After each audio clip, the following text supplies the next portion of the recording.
이 아침에 함께 나눌 말씀은 시편 36편 말씀입니다. 시편 36편 말씀 제가 봉독해 올리겠습니다. 악인의 죄열이 내 마음에 이르기를 그 목전에는 하나님을 두려워함이 없다 하니 저가 스스로 자긍하기를 자기 죄악이 드러나지 아니하고 미워함을 받지도 아니하리라 함이로라. 그 입의 말은 죄악과 괴휼이라 지혜와 선행을 그쳤도다. 저는 그 침상에서 죄악을 꾀하며 스스로 불선한 길에 서고 악을 싫어하지 아니하는도다. 여호와여 주의 인자하심이 하늘에 있고 주의 성실하심이 공중에 사무쳤으며 주의 의는 하나님의 산들과 같고 주의 판단은 큰 바다와 일반이라. 여호와여 주는 사람과 짐승을 보호하시나이다. 하나님이여 주의 인자하심이 어찌 그리 보배로우신지요. 인생이 주의 날개 그늘 아래 피하나이다. 저희가 주의 집에 살찐 것으로 풍족할 것이라. 주께서 주의 복락의 강수로 마시우시리이다. 대저 생명의 원천이 주께 있사오니 주의 광명 중에 우리가 광명을 보리이다. 주를 아는 자에게 주의 인자하심을 계속하시며 마음이 정직한 자에게 주의 의를 베푸소서. 교만한 자의 발이 내게 미치지 못하게 하시며 악인의 손이 나를 쫓아내지 못하게 하소서. 죄악을 행하는 자가 거기 넘어졌으니 엎드러지고 다시 일어날 수 없으리이다. 아멘. 오늘 본문인 시편 36편은 시편 1편과 많은 유사점을 가지고 있습니다. 시편 1편이 의인과 악인을 대조시킴으로써 결국 그들의 최후가 얼마나 극으로 갈리는지를 알려주듯이 오늘 본문도 죄에 속아 사는 인생과 하나님 안에서 기뻐하는 삶의 대조를 통해서 그 끝이 얼마나 큰 차이를 보이는지 증거하고 있습니다. 먼저 1절을 보시면 악인의 죄열이 이른다라고 말씀하고 있습니다. 이것은 죄열이 마치 인격체인 것처럼 일러준다는 것입니다. 그러니까 죄도 목소리가 있다는 것입니다. 그래서 하나님이 우리에게 말씀하시듯 죄도 악인에게 말을 건넨다는 것입니다. 여기서 우리는 결국 무엇을 듣는가가 인생을 좌우함을 발견하게 됩니다. 하나님의 목소리를 들을 것이냐, 죄의 목소리를 들을 것이냐라는 겁니다. 하나님을 섬기지 않는 이들의 심중이, 그들의 의중이 궁금하십니까? 그 안을 들여다본 다윗이 말하기를 그 안에는 죄의 속삭임이 있다고 말씀하고 있습니다. 사실 너무나도 당연한 사실이죠. 하나님의 음성을 듣지 않기 때문에 다른 음성을 들을 수밖에 없는 것입니다. 우리가 하나님의 음성을 듣고 성령님의 인도하심에 의지해서 살듯이 죄인도 마찬가지라는 겁니다. 죄인의 주체적인 의지가 있는 것이 아니라 죄의 지시를 받고 그 노예가 되어서 꼭두각시처럼 죄의 뜻에 따라 움직인다는 것입니다. 그렇게 되면 무슨 일이 일어납니까? 1절, 그 목전에는 하나님을 두려워함이 없다라고 말씀하십니다.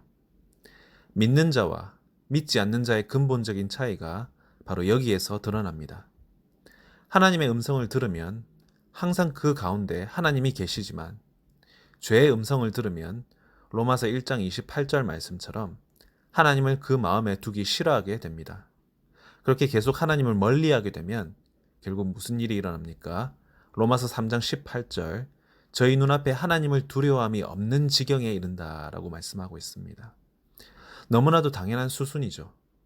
계속해서 죄의 음성에 귀를 기울이고 그에 따라서 하나님이 점점 더 불편해지고 그래서 하나님을 멀리하게 되고 멀어지면 멀어질수록 하나님에 대한 두려움이 사라지는 악순환 말입니다. 이렇게 되면 무슨 일이 일어납니까? 2절, 죄로 인하여서 스스로 자긍하게 된다 말씀하고 있습니다.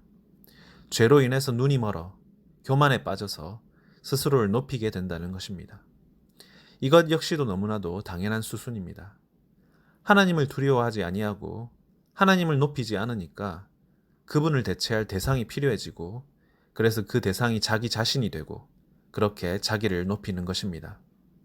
스스로 자신을 위한 유익과 최선이 무엇인지 제일 잘 안다 스스로 자부하는 것.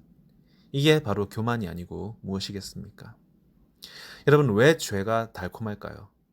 왜 수많은 사람들이 하나님을 섬기지 않고 이렇듯 자기 자신을 섬기며 살까요?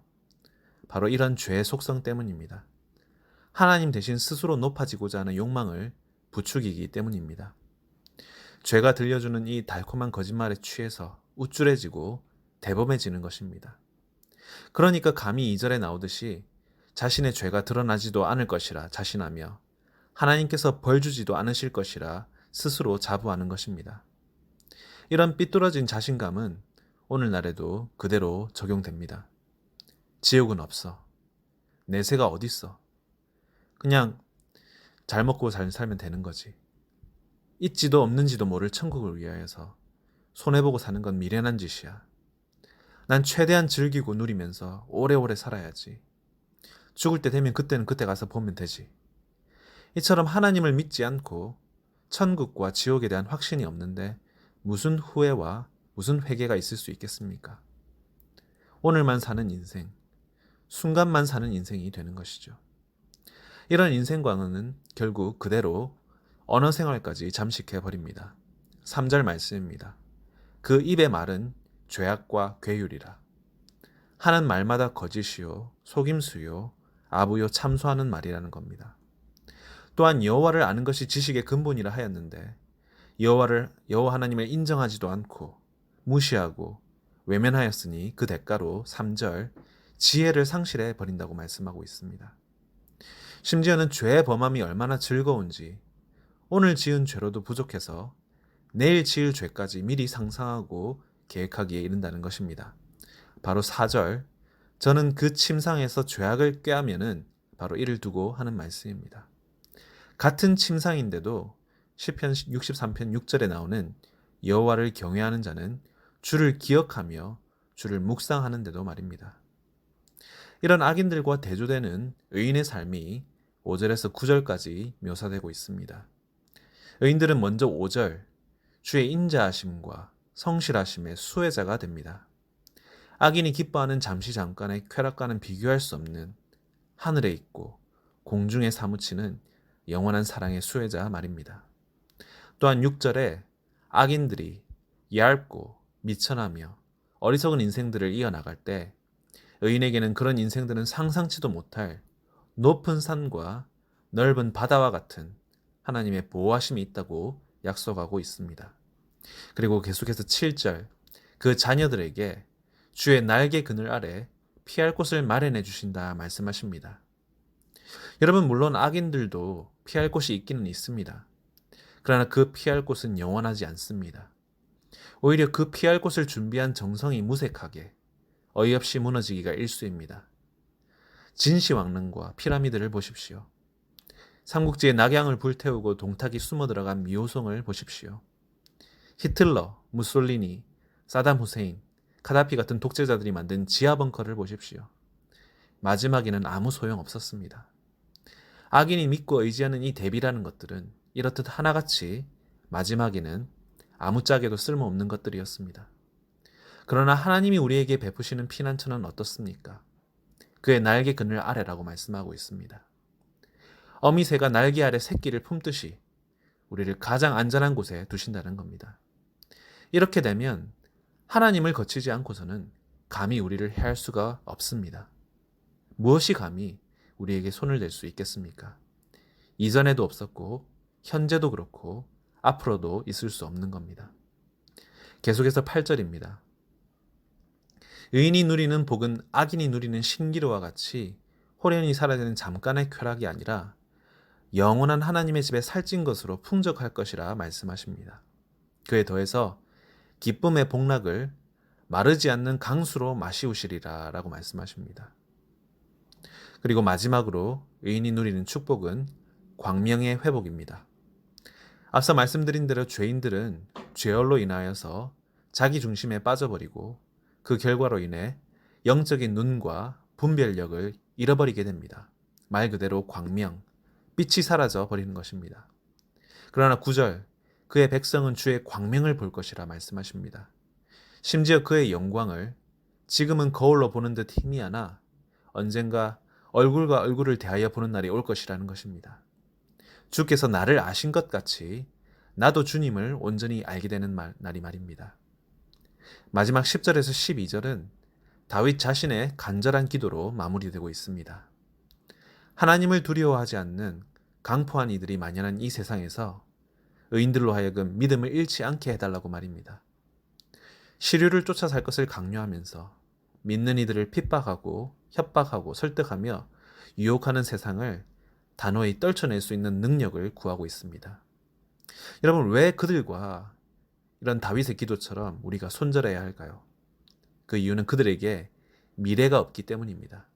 12절, 죄악을 행하는 자가 엎드러지고 다시 일어날 수 없음. 오늘도 이 말씀을 기억하셔서 하나님 예비하신 천국 소망을 붙드시고 온 세상이 자긍하며 횡포하며 겁박한다 할지라도 하나님의 인자하심과 성실하심, 그 보호하심과 피난처 되심, 주의 집에 풍족한 축복과 강수로 마시우실 기쁨과 또한 주의 광명의 빛을 기억하시는 우리 귀한 남서울미랄교회 성도님들 되시기를 간절히 소원합니다. 함께 기도하시겠습니다. 우리를 주의 날개 그늘 아래 두셔서 눈동자처럼 지켜주시는 주님, 우리를 죄인의 길과 오만한 자의 자리에서 피하게 하시고 그들의 악을 계획함과 그들의 언어 생활에 참여하지 않게 하여 주옵소서. 거룩히 구별된 삶을 살기 위하여서 먼저 하나님을 경외하게 하여 주시고 다른 음성이 틈타지 않도록 늘 하나님의 음성만 청종케 하여 주옵소서. 우리가 사방에서 대적의 우겨싸임을 당한다 할지라도 하나님의 높은 산과 큰 바다에서 오시는 도우심을 확신하게 하여 주시고 그 어떤 상황에서도 그 백성 자녀들을 교만한 자의 발과 악인의 손에 넘기우시지 않으리라는 믿음을 허락하여 주옵소서.